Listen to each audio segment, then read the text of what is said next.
The woman and the scarlet beast, chapter 17. Then one of the seven angels who had the seven bowls came and spoke with me. Come, I will show you the judgment of the notorious prostitute who is seated on many waters. The kings of the earth committed sexual immorality with her, and those who live on the earth became drunk on the wine of her sexual immorality. Then he carried me away in the spirit to the wilderness. I saw a woman sitting on a scarlet beast that was covered with blasphemous names. He had 7 heads and 10 horns. The woman was dressed in purple and scarlet, adorned with gold, jewels, and pearls. She had a golden cup in her hand filled with everything detestable, with the impurities of her prostitution. On her forehead was written a name, Mystery, Babylon the Great, the mother of prostitutes, and of the detestable things of the earth. Then I saw that the woman was drunk with the blood of the saints and with the blood of the witnesses to Jesus. When I saw her, I was greatly astonished. The meaning of the woman and the beast. Then the angel said to me, Why are you astonished? I will explain to you the mystery of the woman and of the beast, with the 7 heads and 10 horns that carries her. The beast you saw was and is not and is about to come up from the abyss and go to destruction. Those who live on the earth, whose names have not been written in the book of life from the foundation of the world, will be astonished when they see the beast that was and is not and is to come. This calls for a mind that has wisdom. The 7 heads are 7 mountains on which the woman is seated. They are also 7 kings. 5 have fallen, 1 is, and the other has not yet come. And when he comes, he must remain only for a little while. The beast that was and is not itself is an 8th king, but it belongs to the 7 and is going to destruction.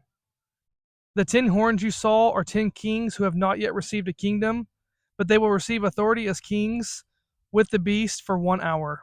These have one purpose, and they give their power and authority to the beast.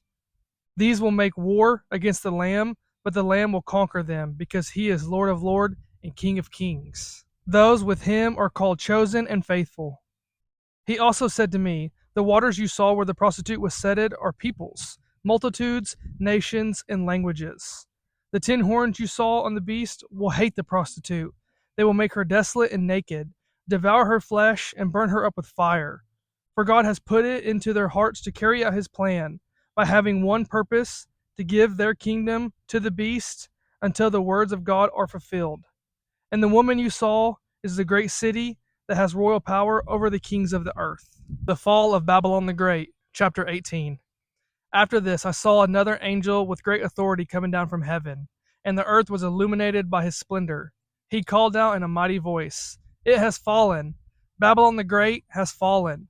She has become a home for demons, a haunt for every unclean spirit, a haunt for every unclean bird, and a haunt for every unclean and despicable beast.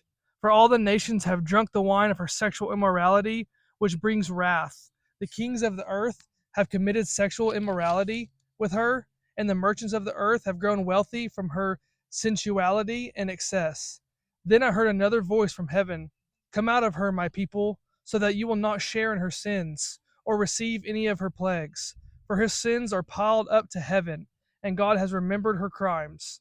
Pay her back the way she has also paid, and double it, according to her works.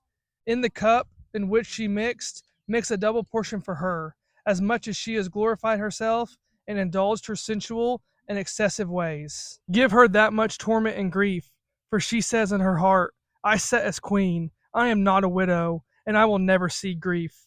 For this reason her plagues will come in just one day. Death and grief and famine, she will be burned up with fire, because the Lord God who judges her is mighty. The world mourns for Babylon's fall. The kings of the earth who have committed sexual immorality and shared in her sensual and excessive ways will weep and mourn over her when they see the smoke from her burning. They will stand far off in fear of her torment, saying, Woe, woe, the great city, Babylon, the mighty city. For in a single hour your judgment has come. The merchants of the earth will weep and mourn over her, because no one buys their cargo anymore. Cargo of gold, silver, jewels and pearls, fine linen, purple, silk, scarlet, all kinds of fragrant wood products, objects of ivory, objects of expensive wood, brass, iron, and marble, cinnamon, spice, incense, myrrh, frankincense, wine, olive oil, fine flour, and grain, cattle and sheep, horses and carriages, and slaves, which is human lives. The fruit you craved has left you all. Your splendor and glamorous things are gone. They will never find them again. The merchants of these things who became rich from her will stand far off in fear of her torment, weeping and mourning, saying, Woe, woe, the great city, dressed in fine linen, purple and scarlet, adorned with gold, jewels, and pearls, for in a single hour such fabulous wealth was destroyed. And every shipmaker, seafarer, and the sailors, and all who do business by the sea stand far off as they watch the smoke from her burning, and kept crying out, Who was like the great city? They threw dust on their heads and kept crying out, weeping and mourning, Woe, woe, the great city, where all those who have ships on the sea became rich from her wealth. For in a single hour she was destroyed. Rejoice over her, heaven, and you saints, apostles, and prophets, because God has pronounced on her the judgment she passed on you. The finality of Babylon's fall.